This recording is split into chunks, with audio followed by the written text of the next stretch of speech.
Good morning students. હું ચેતન પટવા, ધોરણ 11 મનોવિજ્ઞાનના સ્ટુડન્ટનું હાર્દિક સ્વાગત કરું છું. આજે આપણે ધોરણ 11 વિષય છે મનોવિજ્ઞાન, પ્રકરણ નંબર 9 વ્યક્તિત્વનો અભ્યાસ કરવાનો છે. તો વ્યક્તિત્વને અંગ્રેજીમાં પર્સનાલિટી તરીકે ઓળખવામાં આવે છે. તો આપણે શરૂઆત કરીએ. પ્રકરણ નંબર 9 ધોરણ 11 વિષય છે મનોવિજ્ઞાન, વ્યક્તિત્વ.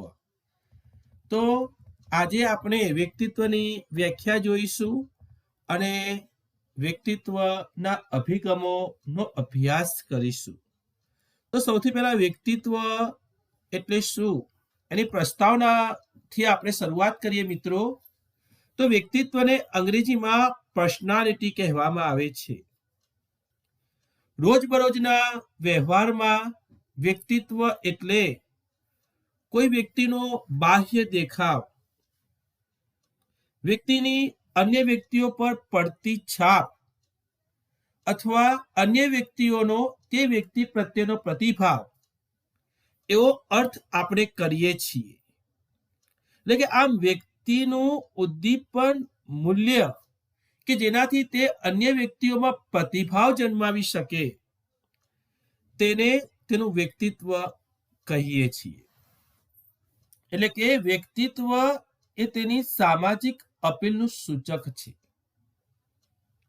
મનોવૈજ્ઞાનિકોના મત અનુસાર વ્યક્તિત્વનો આટલો સંકુચિત અર્થ થતો નથી. મનોવૈજ્ઞાનિકોના મતે આટલો વ્યક્તિત્વનો સંકુચિત અર્થ નથી થતો, પણ તેમની દ્રષ્ટિએ વ્યક્તિત્વ એટલે વ્યક્તિના બધા શારીરિક માનસિક લક્ષણો. શારીરિક એટલે શરીર અને માનસિક એટલે મન. તો શરીર અને મન, શારીરિક માનસિક લક્ષણો કે જેને તેના વિચાર, લાગણી અને વર્તન પર અસર કરે. શારીરિક અને માનસિક લક્ષણો પર ભાર આપ્યો છે, જે વ્યક્તિના વિચારો, વ્યક્તિની લાગણીઓ અને એના વર્તન પર અસર કરે. એટલે કે આમ વ્યક્તિત્વની સંકલ્પના ઘણી વ્યાપક છે. વ્યક્તિત્વ એ વ્યક્તિની આગવી અસ્મિતા છે. દરેક વ્યક્તિનું વ્યક્તિત્વ અલગ અલગ પ્રકારનું હોય છે. ઘણા બધા આજથી હજારો વર્ષ પહેલા પણ વ્યક્તિત્વનું માપન થતું હતું. આપણે આ પ્રશ્નમાં અભિગમમાં આગળ જોવાનો પ્રયત્ન કરીશું. હવે વ્યક્તિત્વનો અર્થ આપણે જોઈએ તો અંગ્રેજી ભાષામાં પર્સનાલિટી શબ્દના પર્યાય તરીકે ગુજરાતી ભાષામાં વ્યક્તિત્વ શબ્દ પ્રયોજાય છે. તો વ્યક્તિત્વને અંગ્રેજીમાં પર્સનાલિટી કહેવાય. શબ્દના પર્યાય ગુજરાતી ભાષામાં વ્યક્તિત્વ શબ્દ પ્રયોજાય છે. પર્સનાલિટી એ લેટિન ભાષાના, વિદ્યાર્થીઓ ધ્યાન આપજો, પર્સોના શબ્દ પરથી આવે છે. તો વ્યક્તિત્વ શબ્દ પર્સનાલિટી લેટિન ભાષાના પર્સોના શબ્દ પરથી આવે છે. પર્સોનાનો અર્થ છે રંગમંચ પર એટલે કે સ્ટેજ પર પાઠ ભજવતા પાત્રએ. શબ્દ ઉપર ભાર આપજો અને સમજજો. ચહેરા પર પહેરેલું મોહરું, અંગ્રેજીમાં માસ્ક.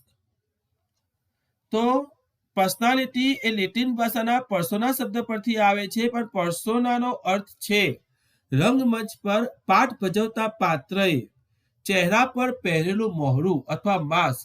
તો અહીં વ્યક્તિ બોલીને કે ક્રિયાઓ દ્વારા, ક્રિયાને કઈ રીતે, તો ચહેરાના હાવભાવ દ્વારા જે પાત્રને રજૂ કરવા ધારે તેનું મોહરું પહેરીને રજૂ કરે છે. તો આને આપણે વ્યક્તિત્વ કહીશું. અર્થની વાત કરી છે વિદ્યાર્થીઓ. વ્યક્તિત્વની વ્યાખ્યાઓ પણ આવા સંદર્ભમાં રજૂ થઈ છે. વ્યક્તિત્વ એ કોઈ એક લક્ષણ નથી. ધ્યાન આપજો, વ્યક્તિત્વ એ કોઈ લક્ષણ નથી, પણ વ્યક્તિત્વ એ છે કે જે વ્યક્તિ આવેલ પરિસ્થિતિમાં શું કરશે, કે વ્યક્તિ પરિસ્થિતિનો સામનો કઈ રીતે કરશે તે અંગેની આગાહી કરવાની ક્ષમતા આપે છે. વ્યક્તિએ વાતાવરણ પ્રત્યે ટેવગત અનુકૂલનનું તંત્ર છે. તો વ્યક્તિત્વ એ વાતાવરણ પ્રત્યે ટેવગત અનુકૂલનનું તંત્ર છે. તો વ્યક્તિત્વનો અર્થની અંદર અંગ્રેજી ભાષામાં પર્સનાલિટી, ગુજરાતીમાં વ્યક્તિત્વ શબ્દ પ્રયોજાય છે. લેટિન ભાષાના પર્સોના શબ્દ પરથી ઉતરી આવે છે.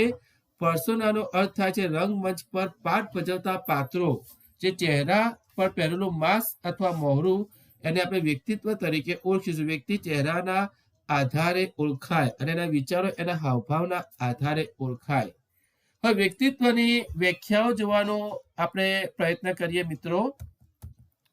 તો વ્યક્તિત્વની બે વ્યાખ્યાઓ આપવામાં આવેલ છે. તો ઓલપોર્ટ 1937માં વ્યક્તિત્વની કેટલીક વ્યાખ્યાઓનો ઉલ્લેખ કર્યો હતો. તે પૈકીની દરેક વ્યાખ્યાઓ વ્યક્તિત્વના કોઈને કોઈ પાસા પર ભાર મૂકે છે. તો વિદ્યાર્થીઓ મિત્રો, આપણે ઓલપોર્ટ 1937ની વ્યાખ્યા તૈયાર કરીશું. 1961માં વ્યાખ્યા આપી છે કે વ્યક્તિત્વની આ સાલની વ્યાખ્યા આપો એવું નહીં પૂછાય. વ્યક્તિત્વ એટલે શું? વ્યાખ્યા મિત્રો પૂછાશે. છેલ્લા 15-20 વર્ષથી વ્યક્તિત્વની વ્યાખ્યા ન પૂછાઈ હોય. બીજી અને વાર્ષિક પરીક્ષામાં એવું બન્યું નથી. વિભાગ સી 2 ગુણ. મોસ્ટ ટાઈમપી આપણે અત્યારે પણ વ્યાખ્યા તૈયાર કરીશું. પહેલા નંબરની કે વ્યક્તિત્વ એટલે વ્યક્તિના મનોશારીરિક તંત્રનું, શબ્દો પર ભાર આપો, મનોશારીરિક તંત્રનું એવું ગત્યાત્મક સંગઠન કે જેના આધારે વ્યક્તિ પોતાની આગવી રીતે સમાયોજન સાધી શકે છે. શબ્દો પર ભાર આપો. લાલ કલરની બોલ પરથી લીટી દોર્યા છે કે વ્યક્તિના મનોશારીરિક તંત્રનું એવું ગત્યાત્મક સંગઠન, વ્યક્તિના મનોશારીરિક તંત્રનું એવું ગત્યાત્મક, મનો એટલે મન, શારીરિક એટલે શરીર, કે વ્યક્તિત્વ એટલે વ્યક્તિના મનોશારીરિક તંત્રનું એવું ગત્યાત્મક સંગઠન કે જેના આધારે વ્યક્તિ પોતાની આગવી રીતે સમાયોજન સાધી શકે છે. ઓલપોર્ટ 1937માં વ્યાખ્યા આપી. ત્યારબાદ સમય જતા ઓલપોર્ટે 1961માં જણાવ્યું, બીજી વ્યાખ્યા વ્યક્તિત્વની ઓલપોર્ટે આપી કે વ્યક્તિત્વ એટલે વ્યક્તિની લાક્ષણિક, શબ્દો ઉપર ભાર આપો, વિચાર અને વર્તન તરેને ઘડનારી તેની મનોશારીરિક વ્યવસ્થાઓનું ગતિશીલ સંયોજન. તો ઓલપોર્ટે 1961માં જણાવ્યું, વ્યાખ્યા આપી કે વ્યક્તિત્વ એટલે વ્યક્તિની લાક્ષણિક, વિચાર અને વર્તન તરેને ઘડનારી તેની મનોશારીરિક વ્યવસ્થાનું ગતિશીલ સંયોજન. તો ઓલપોર્ટે 1961ની અંદર લાક્ષણિક વિચાર ઉપર ભાર આપ્યો, વર્તન તરે ઉપર ભાર આપ્યો અને મનોશારીરિક વ્યવસ્થાનું ગતિશીલ સંયોજન ઉપર ભાર આપ્યો. પણ મારી દ્રષ્ટિએ પહેલી વ્યાખ્યા એકદમ સરળ છે. ઓલપોર્ટ 1937, વ્યક્તિત્વ એટલે વ્યક્તિના મનોશારીરિક તંત્રનું એવું ગત્યાત્મક સંગઠન કે જેના આધારે વ્યક્તિ પોતાની આગવી રીતે સમાયોજન સાધી શકે છે. તો મિત્રો, આપણે વ્યાખ્યા તૈયાર કરીશું કે વ્યક્તિત્વ એટલે વ્યક્તિના મનોશારીરિક તંત્રનું એવું ગત્યાત્મક સંગઠન કે જેના આધારે વ્યક્તિ પોતાની આગવી રીતે સમાયોજન સાધી શકે. હવે આપણે વ્યક્તિત્વ પ્રકારના વ્યક્તિત્વના વિવિધ અભિગમોનો અભ્યાસ કરવાનો છે. તો હવે અભિગમો ઉપર આપણે આવી જઈએ. તો પહેલો અભિગમ છે વ્યક્તિત્વ પ્રકાર અભિગમ. તો વ્યક્તિત્વ પ્રકાર અભિગમ વિશે આપણે થોડી માહિતી મેળવવાનો પ્રયત્ન કરીએ. હજારો વર્ષ પહેલા પણ વ્યક્તિત્વના પ્રકારો પાડવામાં આવ્યા હતા. એ આપણે આ વ્યક્તિત્વ પ્રકારલક્ષી અભિગમ મોસ્ટ આઈએમપી કરજો વિદ્યાર્થીઓ. બીજી અને વાર્ષિક પરીક્ષામાં ઘણા વર્ષોથી પૂછાય. વિભાગ ડી 3 ગુણ. વ્યક્તિત્વના વિવિધ અભિગમો. પહેલો અભિગમ આપણે લઈએ છીએ વ્યક્તિત્વ પ્રકારલક્ષી અભિગમ. જુદા જુદા વ્યક્તિત્વને સમજવાનો એક સરળ રસ્તો વ્યક્તિત્વના પ્રકારો પાડવાનો કે તેનું વર્ગીકરણ કરવાનો છે. સ્ટુડન્ટ્સ, આપણે મનોવિજ્ઞાનના વિદ્યાર્થીઓ છીએ. વ્યક્તિના ચહેરા ઉપરથી અને હાવભાવ ઉપરથી વ્યક્તિનું વ્યક્તિત્વ કયા પ્રકારનું છે, એનું કેરેક્ટર કયા પ્રકારનું છે, એની વર્તન પ્રણાલી કયા પ્રકારની છે, એનો સ્વભાવ કયા પ્રકારનો છે, એ આપણને ચહેરાના હાવભાવ દ્વારા વાત કરવાથી ખબર પડવી જોઈએ. તો અહીંયા આગળ વ્યક્તિત્વના પ્રકારો આપ્યા છે. આપણે નિરીક્ષણ કરવાનું એક મનોવિજ્ઞાનના વિદ્યાર્થી તરીકે. તો અહીંયા આપણે જોવાનો પ્રયત્ન કરીએ કે વ્યક્તિત્વ પ્રકારલક્ષી અભિગમ. જુદા જુદા વ્યક્તિત્વને સમજવાનો એક સરળ રસ્તો વ્યક્તિત્વના પ્રકારો પાડવાનો કે તેનું વર્ગીકરણ કરવાનો છે. વ્યક્તિત્વના પ્રકારોને જુદા જુદા વર્ગોમાં વહેંચવાથી વ્યક્તિત્વની વિવિધતા વ્યવસ્થિત રીતે સમજી શકાય છે. આધુનિક મનોવિજ્ઞાનના વિકાસ પહેલા, શબ્દો ઉપર ભાર આપજો. લાલ કલરની બોલ પરથી લીટી દોરેલા શબ્દો કે આધુનિક મનોવિજ્ઞાનના વિકાસ પહેલા પ્રાચીન યુગથી માણસોના પ્રકારો પાડવાના પ્રયત્નો થયા છે. તો શબ્દો ઉપર ભાર આપો. આધુનિક મનોવિજ્ઞાન વિકાસ પહેલા પ્રાચીન યુગથી હજારો વર્ષ પહેલા માણસોના પ્રકારો પાડવાનો પ્રયત્ન થયો છે. ઉદાહરણ આપ્યું છે કે ભારતીય દર્શન શાસ્ત્રમાં વ્યક્તિત્વના સાત્વિક, રાજસી અને તામસી એમ કુલ 3 પ્રકારો પાડવામાં આવ્યા છે. તો વિદ્યાર્થીઓ, વિભાગ સી 2 ગુણ કે ભારતીય દર્શન શાસ્ત્રમાં વ્યક્તિત્વના આધારે કેટલા પ્રકાર પડ્યા? તો ભારતીય દર્શન શાસ્ત્ર વ્યક્તિત્વના આધારે 3 પ્રકારો પાડવામાં આવ્યા છે. 1 સાત્વિક, 2 રાજસી અને 3 તામસી. ભારતીય ચિકિત્સાની ચરક સંહિતામાં શારીરિક દોષોના આધારે વાત પ્રકૃતિ, પિત્ત પ્રકૃતિ, કફ પ્રકૃતિ એમ કુલ 3 પ્રકારો જણાવ્યા છે. વિધાન સામે ટીક કરજો. યાદ રાખો વિદ્યાર્થીઓ કે ભારતીય ચિકિત્સાની ચરક સંહિતામાં શારીરિક દોષના આધારે, શબ્દ ઉપર ભાર આપો, શરીરના દોષના આધારે 1 વાત પ્રકૃતિ, 2 પિત્ત પ્રકૃતિ, 3 કફ પ્રકૃતિ એમ કુલ 3 પ્રકારો દર્શાવ્યા છે. વાત પ્રકૃતિ વાળા માણસો ખૂબ જ ચંચળ અને સક્રિય હોય છે. વિભાગ 2 ગુણમાં પૂછાય કે વાત પ્રકૃતિ વાળા માણસો કેવા હોય, તો વાત પ્રકૃતિ વાળા માણસો ખૂબ જ ચંચળ અને સક્રિય હોય. પિત્ત પ્રકૃતિ વાળા માણસો ઉગ્ર સ્વભાવના હોય, એકદમ ગુસ્સામાં રહેતા હોય. કફ પ્રકૃતિ વાળા માણસો ઠંડા અને સુસ્ત હોય છે. તો ભારતીય ચિકિત્સાની ચરક સંહિતામાં શારીરિક દોષના આધારે સ્ટુડન્ટ્સ વાત પ્રકૃતિ, પિત્ત પ્રકૃતિ, કફ પ્રકૃતિ એમ કુલ 3 પ્રકાર જણાવ્યા છે. વાત પ્રકૃતિ વાળા માણસો કેવા હોય, તો વાત પ્રકૃતિ વાળા માણસો ખૂબ જ ચંચળ અને સક્રિય હોય. પિત્ત પ્રકૃતિ વાળા માણસો કેવા હોય, તો પિત્ત પ્રકૃતિ વાળા માણસો ઉગ્ર સ્વભાવના હોય છે. કફ પ્રકૃતિ વાળા માણસો કેવા હોય, તો કફ પ્રકૃતિ વાળા માણસો ઠંડા અને સુસ્ત હોય છે. મહત્વનું વિધાન, ગ્રીક વેદ હિપોક્રેટિસ, શબ્દ ઉપર ભાર આપીશું. ગ્રીક વેદ હિપોક્રેટિસે માણસના શરીરમાં કયા રસસાવનો પ્રભાવ છે તેના આધારે 4 પ્રકારો જણાવ્યા છે. તો ગ્રીક વેદ હિપોક્રેટિસે માણસના શરીરમાં કયા રસસાવનો પ્રભાવ છે તેના આધારે 4 પ્રકારો જણાવ્યા છે. 1 છે રક્ત પ્રભાવી, 2 છે કફ પ્રભાવી, 3 નંબર છે કાળા પિત્તના પ્રભાવવાળા અને 4 નંબર છે પીળા પિત્તના પ્રભાવવાળા. તો ગ્રીક વેદ હિપોક્રેટિસ માણસના શરીરમાં કયા રસસાવનો પ્રભાવ છે એના આધારે 4 પ્રકાર દર્શાવ્યા છે. એમાં પહેલો પ્રકાર આપણે જોઈએ કે રક્ત પ્રભાવી વ્યક્તિ કેવા હોય, તો રક્ત પ્રભાવી વ્યક્તિ સક્રિય અને આનંદી હોય છે. સ્ટુડન્ટ ધ્યાન આપજો સ્ક્રીન ઉપર, રક્ત પ્રભાવી વ્યક્તિ સક્રિય અને આનંદી હોય છે. કફ પ્રભાવી વ્યક્તિ કેવા હોય, તો કફ પ્રભાવી વ્યક્તિ સુસ્ત હોય છે, આળસુ હોય. કાળા પિત્તના પ્રભાવવાળા લોકો કેવા હોય, તો કાળા પિત્તના પ્રભાવવાળા વ્યક્તિઓ ઉદાસ હોય છે, કોમામાં જતા રહ્યા હોય, ઘડિયાળ ઉપર 12 વાગ્યા, ઘડિયાળમાં 12 વાગ્યા તો ચહેરા ઉપર 12 વાગ્યા હોય. પીળા પિત્તના પ્રભાવવાળા લોકો કેવા હોય, તો પીળા પિત્તના પ્રભાવવાળા લોકો વાળા વ્યક્તિઓ ઉત્તેજનશીલ અને ક્રોધી હોય છે. તો વિદ્યાર્થીનીઓ ધ્યાન આપો કે ગ્રીક વેદ હિપોક્રેટિસ માણસના શરીરમાં કયા રસસાવનો પ્રભાવ છે એના આધારે 4 પ્રકાર જણાવ્યા છે. રક્ત પ્રભાવી વ્યક્તિ, કફ પ્રભાવી વ્યક્તિ, કાળા પિત્તના પ્રભાવી વ્યક્તિ, પીળા પિત્તના પ્રભાવવાળા વ્યક્તિ. તો રક્ત પ્રભાવી વ્યક્તિ સક્રિય અને આનંદી હોય છે. કફ પ્રભાવી વ્યક્તિ સુસ્ત હોય છે. કાળા પિત્તના પ્રભાવવાળા વ્યક્તિઓ ઉદાસ હોય છે. પીળા પિત્તના પ્રભાવવાળા વ્યક્તિઓ ઉત્તેજનશીલ અને ક્રોધી હોય છે. નાની નાની બાબતમાં ઉત્તેજનશીલ, ક્રોધ અને ગુસ્સો વ્યક્ત કરતા હોય છે. હવે કેસ્મર અને શેલ્લને શરીરના બાધાને આધારે વ્યક્તિત્વના પ્રકારો આપ્યા છે. તો કેસ્મર અને શેલ્લને શેના આધારે વ્યક્તિત્વના પ્રકાર આપ્યા, તો શરીરના બાધાના આધારે. અથવા એવું પૂછાય કે શરીરના બાધાને આધારે વ્યક્તિત્વના પ્રકારો કેટલા, કયા કયા અને કોને આપ્યા, તો શરીરના બાધાના આધારે વ્યક્તિત્વના 3 પ્રકારો કેસ્મર અને શેલ્લને આપ્યા. અથવા કેસ્મર અને શેલ્લને કયા કયા પ્રકાર આપ્યા જણાવો. તો કેસ્મર અને શેલ્લને 3 પ્રકાર આપ્યા. 1 આંતરસ્તર પ્રધાન બાધાવાળા લોકો, મધ્ય સ્તર પ્રધાન બાધાવાળા લોકો અને બાહ્ય સ્તર પ્રધાન બાધાવાળા લોકો. તો કેસ્મર અને શેલ્લને શરીરના બાધાને આધારે વ્યક્તિત્વના કેટલા પ્રકાર પાડ્યા? 3. કયા કયા? આંતરસ્તર પ્રધાન, મધ્ય સ્તર પ્રધાન અને બાહ્ય સ્તર પ્રધાન. તો વિદ્યાર્થીઓ સ્ટુડન્ટ્સ આપણે આંતરસ્તર પ્રધાન બાધાવાળા લોકો વિશે જોઈએ. સ્ક્રીન ઉપર ધ્યાન હોવું જોઈએ તમારું કે આંતરસ્તર પ્રધાન બાધાવાળા લોકો જાડા અને ઠીંગણા હોય છે. જાડા હોય અને ઠીંગણા. તેમનું વ્યક્તિત્વ કેવું હોય?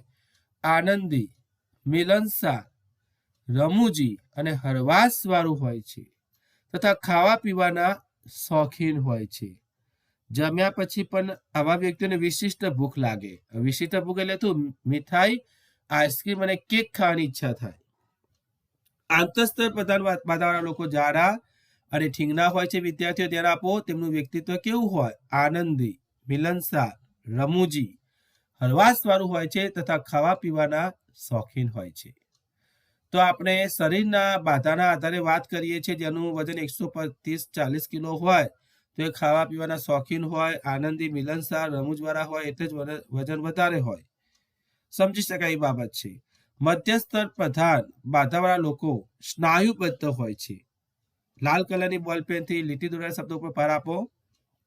મધ્યસ્તર પ્રધાન બાધાવાળા લોકો સ્નાયુબદ્ધ હોય છે. તેઓ ખૂબ જ સક્રિય, હિંમતવાન અને નેતૃત્વ સંભાળે તેવા હોય છે. ખૂબ જ સક્રિય હોય, હિંમતવાન હોય, નેતૃત્વ સંભાળે તેવા હોય છે. તેઓમાં જોખમવાળા કાર્યો કરવાની વૃત્તિ જોવા મળે. જોખમવાળા કાર્યો આવા વ્યક્તિઓ કરતા હોય છે. આપણે વાત કરીએ શરીરના બાધાના આધારે. બાહ્ય સ્તર પ્રધાન બાધા લોકો કેવા હોય? તો બાહ્ય સ્તર પ્રધાન બાધા લોકો ઊંચા અને પાતળા હોય છે. ઊંચા હોય એટલે સ્વાભાવિક પાતળા હોય. તેઓ કલાપ્રેમી, શબ્દો પર ભાર આપો, અંતર્મુખ, શબ્દ પર ભાર આપો, અને મગજના કાર્યો કરનારા હોય છે. કલાપ્રેમી, અંતર્મુખ અને મગજના કાર્યો કરનારા હોય છે. તેઓ એકલા રહેવાનું પસંદ કરે છે. શરમાળ વધુ હોય છે. એકલા રહેવાનું પસંદ કરે અને શરમાળ વધારે પ્રમાણમાં હોય છે. તો બાહ્ય સ્તર પ્રધાન બાધા લોકો પાતળા હોય છે, કલાપ્રેમી, અંતર્મુખ અને મગજના કાર્યો કરનારા હોય છે. તેઓ એકલા રહેવાનું પસંદ કરે છે. શરમાળ વધુ હોય છે. તો આપણે કેશવન અને સેલ્ડન શરીરના બાધાને આધારે વ્યક્તિત્વના પ્રકારો આપ્યા છે. આંતર સ્તર પ્રધાન બાધા લોકો, માધ્ય સ્તર પ્રધાન બાધા લોકો, બાહ્ય સ્તર પ્રધાન બાધાવાળા લોકો. હવે છેલ્લે વિદ્યાર્થીઓ કાર્લ યુંગે પ્રવૃત્તિની દિશાના આધારે, શબ્દો ઉપર ભાર આપીશું. કાર્લ યુંગે પ્રવૃત્તિની દિશાને આધારે બે પ્રકાર આપ્યા છે. એક છે અંતર્મુખ વ્યક્તિત્વ અને બીજો છે બહિર્મુખ વ્યક્તિત્વ. તો કાર્લ યુંગે પ્રવૃત્તિની દિશાને આધારે અંતર્મુખ અને બહિર્મુખ એમ બે પ્રકારો આપ્યા છે. એમાં પહેલો મુદ્દો આપણે જોવાનો પ્રયત્ન કરીએ, અંતર્મુખ વ્યક્તિત્વ. તો અંતર્મુખ વ્યક્તિત્વ ધરાવનાર વ્યક્તિઓ કેવા હોય? તો અંતર્મુખ લોકો પોતાના વિચારોમાં મગ્ન રહે છે. જ્યારે જોઈએ ત્યારે પોતાના વિચારોમાં મગ્ન રહે છે. એકલા રહેવાનું પસંદ કરે છે. એકલા રહેતા હોય છે. શરમાળ હોય છે અને સંઘર્ષો ઊભા થાય. વિદ્યાર્થીઓ ધ્યાન આપો. સંઘર્ષો ઊભા થાય ત્યારે પોતાના કોચલામાં, કોચલા મીન્સ ઘરમાં, ભરાઈ જાય છે. તો કાર્લ યુંગે પ્રવૃત્તિની દિશાને આધારે વિદ્યાર્થીઓ બે પ્રકાર આપ્યા. એક અંતર્મુખ વ્યક્તિત્વ અને બે બહિર્મુખ વ્યક્તિત્વ એમ બે પ્રકાર આપ્યા છે. અંતર્મુખ લોકો પોતાના વિચારોમાં મગ્ન રહે છે, એકલા રહેવાનું પસંદ કરે છે, શરમાળ હોય છે અને સંઘર્ષો ઊભા થાય ત્યારે પોતાના કોચલામાં મીન્સ પોતાના ઘરમાં ભરાઈ જાય છે. હવે બહિર્મુખ લોકો કેવા હોય? તો બહિર્મુખ લોકો બહારના પદાર્થો અને અન્ય વ્યક્તિઓ તરફ જાય છે અને આંતરક્રિયાઓ કરે છે. તેમાં તેઓ સ્વભાવે મળતાવડા હોઈ શકે છે. મળતાવડા એટલે એકબીજાને ઝડપથી મિત્ર બનાવી દેતા હોય છે અને મળતાવડા હોવાથી લોકો સાથેના સંપર્કવાળા કાર્યોને પસંદ કરે છે. તો વિદ્યાર્થીઓ અહીંયા આપણો પ્રશ્નનો જવાબ પૂર્ણ થાય છે કે કાર્લ યુંગે પ્રવૃત્તિની દિશાને આધારે બે પ્રકાર પાડે છે, અંતર્મુખ વ્યક્તિત્વ અને બહિર્મુખ વ્યક્તિત્વ. તો બહિર્મુખ લોકો બહારના પદાર્થોને અને અન્ય વ્યક્તિઓ તરફ જાય છે, આંતરક્રિયાઓ કરે છે. તેઓ સ્વભાવે મળતાવડા હોઈ શકે છે અને મળતાવડા હોવાથી લોકો સાથેના સંપર્કવાળા કાર્યોને પસંદ કરે છે. તો વિદ્યાર્થીઓ આજે આપણે પ્રકરણ નંબર 7ની શરૂઆત, પ્રકરણ નંબર 8ની શરૂઆત કરી. વ્યક્તિત્વ, પર્સનાલિટીની આપણે વાત કરી. તો વ્યક્તિત્વને અંગ્રેજીમાં પર્સનાલિટી કહેવાય. એ પર્સનાલિટી એટલે લેટિન ભાષાના પર્સોના શબ્દ પરથી ઉતરી આવે છે. પર્સનાલિટી શબ્દ પર્સોના નો અર્થ થાય છે રંગમંચ પર પાઠ ભજવતા પાત્રને ચહેરા પર પહેરેલું મોહરું અથવા માસ્ક. વ્યક્તિત્વની વોલકોટની 1937ની વ્યાખ્યા આપણે તૈયાર કરીશું કે વ્યક્તિત્વ એટલે વ્યક્તિના મનોશારીરિક તંત્રનું એવું ગત્યાત્મક સંગઠન કે જેના આધારે વ્યક્તિ પોતાની આગવી રીતે સમાયોજન સાધી શકે છે. વ્યક્તિત્વના વિવિધ પ્રકારો, અભિગમો છે. તો વ્યક્તિત્વ પ્રકારલક્ષી અભિગમમાં આપણે પ્રાચીન યુગનાથી શરૂઆત કરી. તો ભારતીય દર્શન શાસ્ત્રમાં વ્યક્તિત્વના 3 પ્રકારો વિદ્યાર્થીઓ યાદ રાખીશું: સાત્વિક, રાજસી અને તામસી. ભારતીય ચિકિત્સાની ચરક સંહિતામાં શારીરિક દોષના આધારે વાત પ્રકૃતિ, પિત્ત પ્રકૃતિ અને કફ પ્રકૃતિ એવા 3 પ્રકારો આપણે યાદ રાખીશું. વાત પ્રકૃતિવાળા માણસો ચંચળ અને સક્રિય હોય, પિત્ત પ્રકૃતિવાળા માણસો ઉગ્ર સ્વભાવના હોય છે. કફ પ્રકૃતિવાળા માણસો ઠંડા અને સુસ્ત હોય છે. ગ્રીક વેદ હિપ્પોક્રેટિસે શરીરના કયા રસ છે એના આધારે 3 પ્રકાર આપ્યા: રક્ત પ્રભાવી વ્યક્તિ, કફ પ્રભાવી વ્યક્તિ, કાળા પિત્તના પ્રભાવવાળા વ્યક્તિ અને પીળા પિત્તના પ્રભાવવાળા વ્યક્તિ. તો રક્ત પ્રભાવી વ્યક્તિ સક્રિય અને આનંદી, કફ પ્રભાવી વ્યક્તિ સુસ્ત, કાળા પિત્તના પ્રભાવ લોકો ઉદાસ, પીળા પિત્તના પ્રભાવવાળા વ્યક્તિઓ ઉત્તેજનશીલ અને ક્રોધી હોય છે. તો વિદ્યાર્થીનીઓ કેસમન અને સેલર શરીરના બાધાના આધારે 2 પ્રકાર આપ્યા, 3 પ્રકાર આપ્યા: આંતરસ્તર પ્રધાન, મધ્યસ્તર પ્રધાન અને બાહ્ય સ્તર પ્રધાન. તો આંતરસ્તર પ્રધાન લોકો જાડા અને ઠીંગણા ગોળ મટોર હોય. એમનું વ્યક્તિત્વ કેવું હોય? આનંદી, મિલનસાર, રમૂજી, હરવાસવાળું. ખાવા પીવાના શોખીન હોય એટલે 100 કિલો ઉપર એમનું વજન હોય. મધ્યસ્તર પ્રધાન બાધા લોકો સ્નાયુબદ્ધ હોય, સક્રિય, હિંમતવાન, નેતૃત્વ સંભાળે એવા જોખમવાળા કાર્યને પસંદ કરે. અને બાહ્ય સ્તર પ્રધાનવાળા લોકો કેવા હોય? ઊંચા અને પાતળા. ઊંચા હોય એટલે સ્વાભાવિક છે પાતળા હોય. એ લોકો કલાપ્રેમી હોય, અંતર્મુખ હોય, મગજના કાર્યો કરનારા, એકલા રહેવાનું પસંદ કરે, સન્માન વધુ હોય છે. જ્યારે છેલ્લે કાલલિંગે પ્રવૃત્તિની દિશાના આધારે 2 પ્રકાર પાડ્યા: અંતર્મુખ વ્યક્તિત્વ અને બહિર્મુખ વ્યક્તિત્વ. અંતર્મુખ લોકો કેવા હોય? વિચારોમાં મગ્ન હોય, એકલા રહેવાનું પસંદ કરે, શરમાશ હોય, પણ સંઘર્ષ ઉભો થાય ને ત્યારે પોતાના કોચલા એટલે પોતાના ઘરમાં ભરાઈ જાય. જ્યારે બહિર્મુખ લોકો બહારના પદાર્થો, અન્ય વ્યક્તિઓ તરફ જાય, આંતરક્રિયાઓ કરે, મિત્રો બનાવે, સ્વભાવે મળતાવડા હોય અને મળતાવડા હોવાના કારણે સંપર્ક કાર્યોને પસંદ કરે છે. તો વિદ્યાર્થીઓ આજે આપણે આટલા સુધી રાખીશું. છેલ્લે બધા સ્ટુડન્ટને ચેતન પટવાના જય જિનેન્દ્ર.